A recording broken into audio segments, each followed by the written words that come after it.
Morning physics के इस video में आप सभी का स्वागत है। आज हम लोग फ्रेसनेल्स बाय प्रिज्म डिस्कस करने वाले हैं, तो चलिए शुरू करते हैं। हम सभी को पता है कि जो हमारा इंटरफेरेंस पैटर्न है ये पहले YDSC में हमारे थॉमस यंग्स नाम के साइंटिस्ट ने ऑलरेडी डिस्क्राइब कर दिया था, लेकिन फिर भी कुछ साइंटिस्ट ऐसे थे जो ये कह रहे थे कि ये फिनोमिनन एग्जिस्ट नहीं करता है, ये सिर्फ और सिर्फ हमारे जो एक्सपेरिमेंटल अरेंजमेंट है उसके कारण हमें ये फ्रिंजेस दिखाई दे रही हैं। तो इसके बाद हमारे फ्रेसनेल्स साइंटिस्ट आए, उन्होंने हमें कुछ और कई सारे नए ऐसे एक्सपेरिमेंट्स दिए जिसमें हमें हमारी इंटरफेरेंस फ्रिंजेस नजर आती हैं। तो उनने सबसे पहले हमें फ्रेसनेल्स बाय प्रिज्म, ये उनके एक्सपेरिमेंट का नाम है, ये एक्सपेरिमेंट दिया था। इस एक्सपेरिमेंट के जरिए उन्होंने प्रूव कर दिया था कि जो हमारा इंटरफेरेंस पैटर्न है ये सही में एग्जिस्ट करता है। तो चलिए अब हम लोग ये एक्सपेरिमेंट शुरू करते हैं। सबसे पहले हम लोग बाइप्रिज्म देख रहे थे कि बाइप्रिज्म क्या होता है। बाइप्रिज्म की डेफिनेशन हमें ये कहती है, it is combination of two prism with their basis joint together and the two faces making an angle of 179 degrees and the other angles were each of 30 minutes. तो आप देख सकते हैं ये जो हमारा बाइप्रिज्म है ये इन दो प्रिज्म के कॉम्बिनेशन से बना है। हम लोग इन दोनों प्रिज्म के बेसिस को आपस में ज्वाइन कर देते हैं तो हमारा कुछ ऐसा स्ट्रक्चर बनता है। तो ये हमारा बाइप्रिज्म होता है। और इन्होंने कुछ कैरेक्टरिस्टिक्स दे रखी हैं बाइप्रिज्म की। इन्होंने दे रखा है कि 179 डिग्रीज का हमारा फ्रंट जो फेसेस होते हैं ये एंगल 179 डिग्रीज का बना होता है।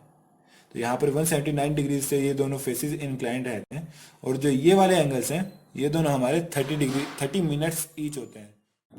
तो चलिए अब हम लोग फ्रेसनेल्स बाय प्रिज्म को एनिमेशन के जरिए समझ लेते हैं। आप देख सकते हैं यहाँ पर लेफ्ट साइड में से हमारे सोर्स में से 5 रेज आ रही हैं। इनमें से जो सबसे सेंटर वाली रे है ये क्योंकि हमारे बाय प्रिज्म के एकदम सेंटर से जा रही है तो ये एकदम सीधी चली जाती है।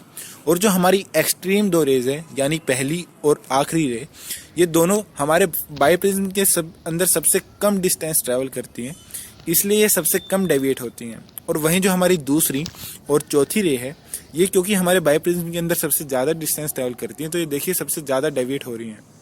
तो जब ये आगे जाती हैं तो ये सारी रेज आगे जाकर सुपर इम्पोज होती हैं और हमें फ्रिंज पैटर्न बनाती हैं। तो आप यहाँ पर देख सकते हैं हमारी स्क्रीन के ऊपर एक फ्रिंज पैटर्न आ गया है। ये जो फ्रिंज पैटर्न है ये हमारी इन रेज के कारण सुपर इम्पोज होने पर बनता है, जो हमारे यहाँ पर एक पेंटागन में दिख रही हैं। तो ये जो एरिया है पेंटागन का, इस एरिया में हमारी सारी जो रेज हैं वो सुपर इम्पोज होती हैं। अगर आप देखें तो पहली और दूसरी रेज को जब हम लोग पीछे की तरफ एक्स्ट्रा प्लॉट करते हैं, इन येलो रेज से मैंने करके दिखा रखा है पहली और दूसरी रेज को और चौथी और पांचवी रेज को, तो आप देख सकते हैं पीछे पिंक पॉइंट पर इंटरसेक्ट हो रही हैं।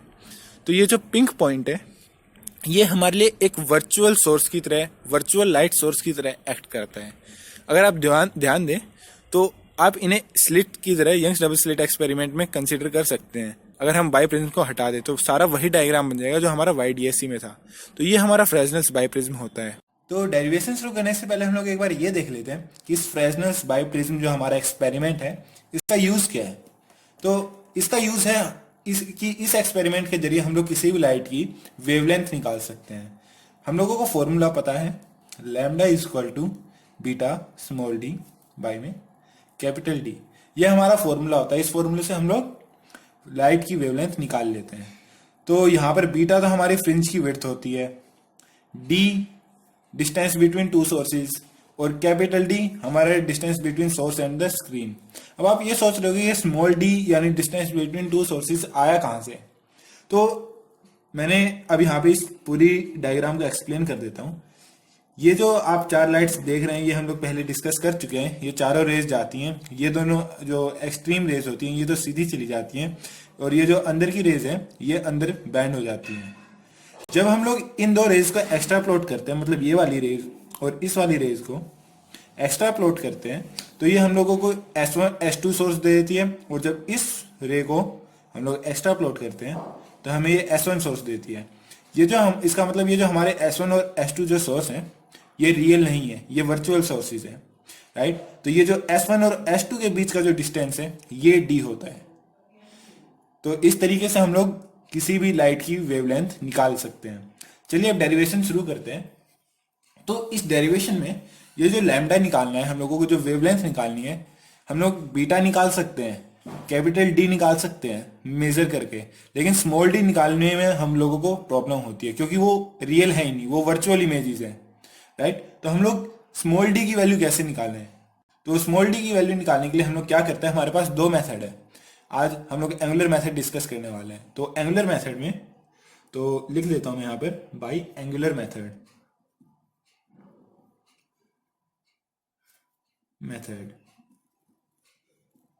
तो एंगुलर मेथड में ये जो हमारा सोर्स है, लेट कीजिए कि ये यहां से कोई थीटा एंगल बना रहा है। हम लोगों ने इस पूरे अपैरेटस को बीच से इस हाफ लाइन से डिवाइड कर रखा है। तो ये जो हमारी एक्सट्रीम रे है, इस रे के साथ ये जो हमारा जो सेंटर में जो लाइन खींची है, इस लाइन के साथ ये कोई थीटा एंगल बना रहा है। और ये जो हमारी एक और लाइन खींच दी, हम लोग इनको पॉइंट्स को नाम दे देते हैं। लेट कीजिए ये पॉइंट पी है, ये पॉइंट हमारा S1 है और ये पॉइंट हमारा S2 है, राइट। तो अगर ये थीटा है तो हमारा ये वाला जो एंगल होगा ये भी थीटा होगा, राइट। तो अब हम लोग डेरिवेशन शुरू करते हैं। तो इन ट्राइंगल, आप इस ट्राइंगल में देख सकते हैं S1 S और P, S1 S P। इस ट्राइंगल में टेन थीटा ये हमारा थीटा है। तो टेन थीटा हमारा बराबर होगा S1 S अपॉन में SP, राइट। और ये जो हम लोग ये लेंथ है हमारी S1 से S2 के बीच में, ये हम लोगों ने let capital small d let कर लिया। ये जो d है, हम लोगों को d की वैल्यू नहीं निकालनी है। तो हम लोग क्या करते हैं, S1 S को d/2 लिख देते हैं। और ये जो SP है, हम लोग इस लेंथ से, मतलब हमारे सोर्स से लेकर जो हमारा पाइप प्रिज्म है, इसकी लेंथ तक को A लेट करते हैं और इसके आगे हम B लेट करते हैं। और A प्लस B हमारा कैपिटल D के बराबर होता है, राइट। तो हम लोग इसे मल्टीप्लाई बाई 1 अपॉन में A लिख सकते हैं। SP को हम लोग A लिख सकते हैं, राइट। ये SP लेंथ है तो हम लोगों ने इसे A लिख दिया। इसके बाद क्योंकि ये वाला जो थीटा एंगल है हमारा, ये बहुत ही छोटा एंगल होता है, तो हम लोग लेट कर सकते हैं as theta is very small. और हम लोगों को पता है जब थीटा हमारा बहुत छोटा होता है तो थीटा हमारा बराबर होता है टेन थीटा के, और वो बराबर होता है साइन थीटा के। तो हम लोग टेन थीटा को यहाँ पर थीटा से रिप्लेस कर सकते हैं। और जब हम लोग यहाँ से डी की वैल्यू निकालेंगे तो हमारे पास आ जाएगा 2a थीटा। अब 2 तो कांस्टेंट है और a की वैल्यू तो हम मेजर कर सकते हैं, लेकिन अब थीटा निकालना है हमको। तो थीटा निकालने के लिए आप लोगों को याद होगा 12th क्लास में हम लोगों ने एक फॉर्मूला पढ़ा था कि प्रिज्म का जो एंगल ऑफ डेविएशन होता है फॉर प्रिज्म, अगर हमारा थीटा वेरी लेस हो तो हमारा जो फॉर्मूला बनता है डेविएशन का, वो बनता है म्यू माइनस 1 इंटू में अल्फा। यहां पर अल्फा एंगल ऑफ प्रिज्म होता है, राइट। तो हम लोग यही वैल्यू को यहां पर पुट कर देंगे।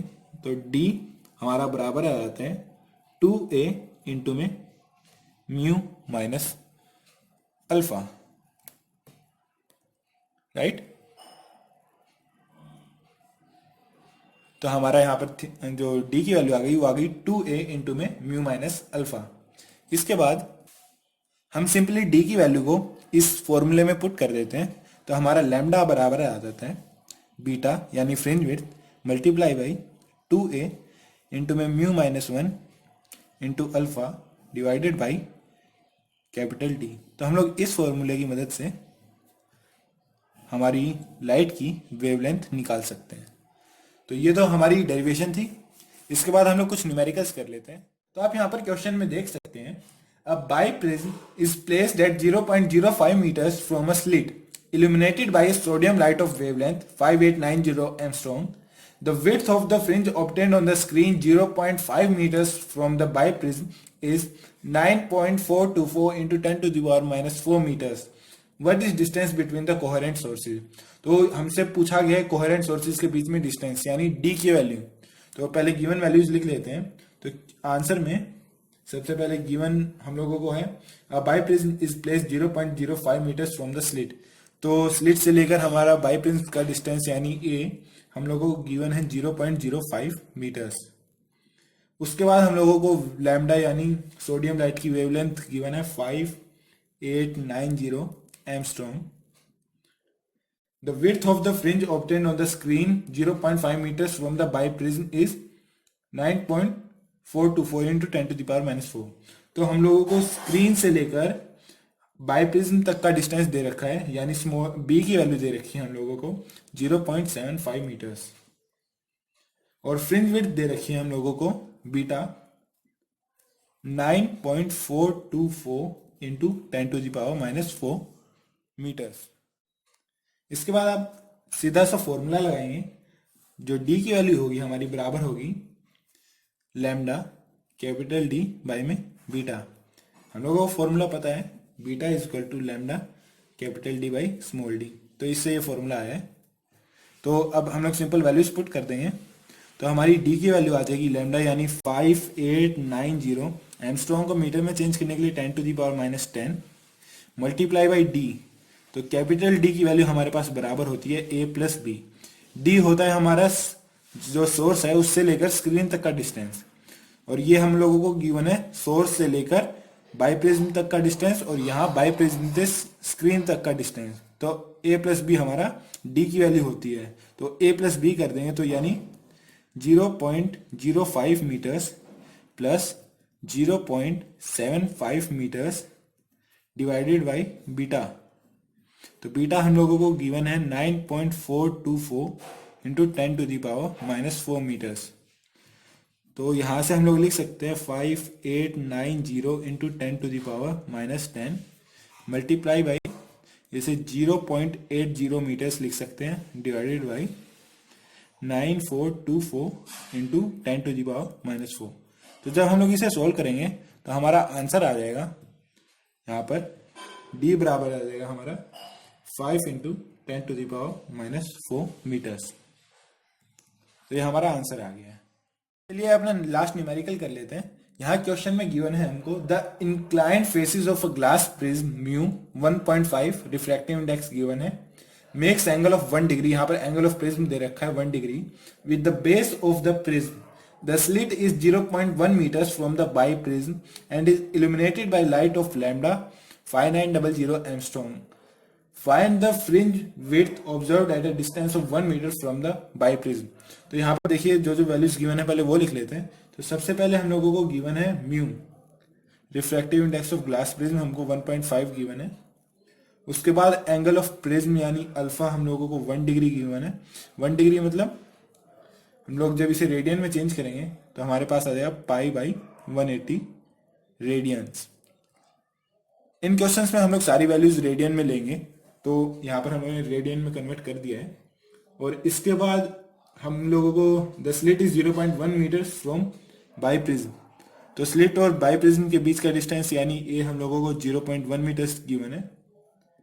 इसके बाद हम लोगों को लैम्डा गिवन है 5900 एंगस्ट्रॉम, और find the fringe width observed at a distance of 1 metre. तो हम लोगों को बी की वैल्यू गिवन है 1 मीटर, और हम लोगों को निकालना है फ्रिंज विड्थ, बीटा निकालना है हम लोगों को, बीटा नहीं पता। तो हम लोगों को फॉर्मूला पता है lambda is equal to beta into में 2a म्यू माइनस 1 इंटू में alpha divided by capital D. और हम लोगों को पता है कैपिटल डी बराबर होता है हमारा a प्लस बी के, राइट। तो इस फॉर्मूले की मदद से हम लोग बीटा की वैल्यू निकाल सकते हैं।